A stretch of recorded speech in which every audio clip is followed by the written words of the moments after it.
Sean Haney and Peter Johnson, going through a whole bunch of agronomic topics. Pete, how was your weekend? My weekend was awesome, thanks, Sean. Two early mornings. I started early 2 mornings in a row. Yeah, I can live without that. But, other than that, weekend was great. So early mornings, were you out, you started like a sheep operation or something, or what are you doing early in the morning? No, come on. If it was a sheep operation, I would have had to have been out there all night long. Isn't that what Lindsay has to do when the sheep are lambing? You got to be out there, or the camera, at least you wake up and check the camera and, there's any ewes lambing? No, okay, go back. I've been there, done that. It's fun, but not where I'm at now. So what were you doing then? So frost seeding, of course, Sean, frost seeding clover on my winter wheat crop. And you got to start early when the frost is in the ground, because otherwise the mud throws up and everything gets mucky. And actually it was pretty good. I actually made it longer than I thought. Mostly by 10 o'clock in the morning, even sometimes by 9:30. The sun has so much power now, and it's hitting that black dirt in between the wheat rows, and it just makes it gooey on the surface. You're not getting stuck in terms of being wet soil, but it just makes it all mucky, and then you're just making a mess.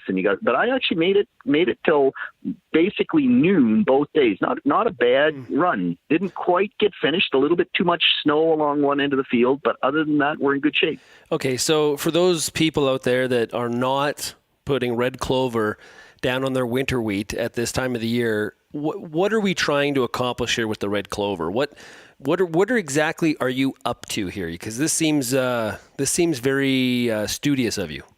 Yeah, no. So this is the best, bar none, cover crop that ever was invented.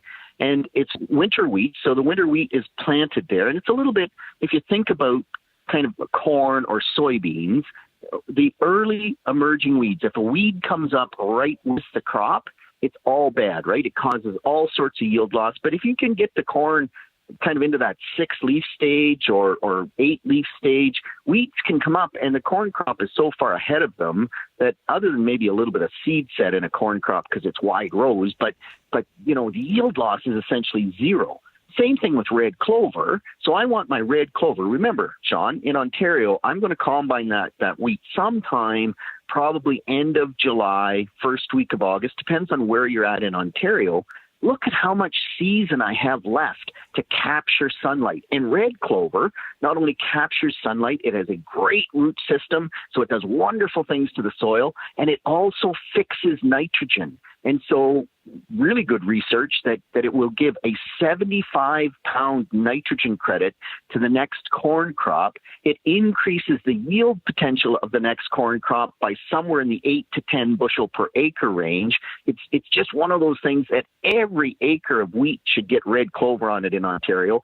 It doesn't, of course, because we don't always get the perfect uniform stand. But that's what I'm trying to do, is just get out there and get that red clover on so it can get a good early start and actually just enough root system so that it hangs on and it's still alive when I combine my wheat. Okay, I think I have 2 questions about this. The first one is, I have heard people say that the red clover is a disadvantage. Although it's good for the corn yield the following year, it can be negative on your wheat yield in this crop year. Is that true? Yeah, that's such a myth. So think about this. The only chance it would have is if you have a crappy wheat crop.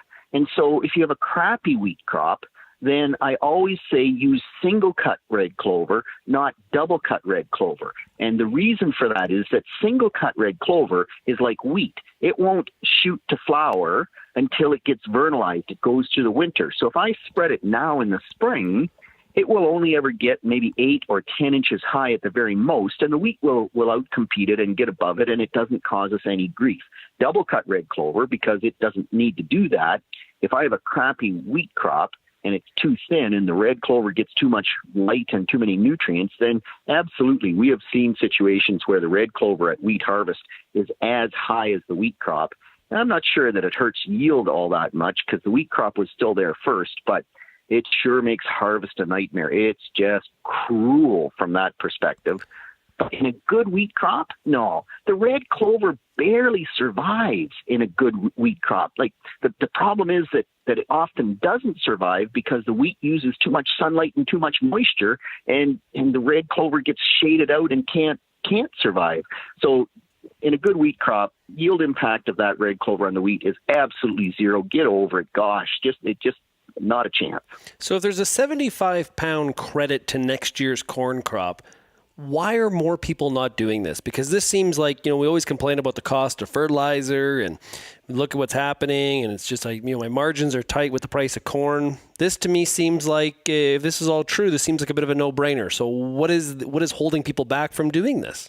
So what's really holding them back is the fact that we don't get a uniform stand. And so I harvest my wheat, the red clover starts to grow, and it's patchy. So, on that knoll where the wheat wasn't quite as good, the red clover made it down through that low spot where the wheat crop ran 180 bushels per acre and was leaning, maybe even lodged a little bit. I've got zero red clover. And you kind of say, what can I do with this mess? And we've never been able to figure out what that recipe is to always get the perfect uniform stand of red clover. Having said that, Sean, if it's the knoll that has low organic matter, poor water holding capacity, that's where the wheat did poorly. That's where the red clover managed to hang on and get through. That's where I need it the most. So I don't know why more people don't do it, other than they just get tired of not having good uniform stands.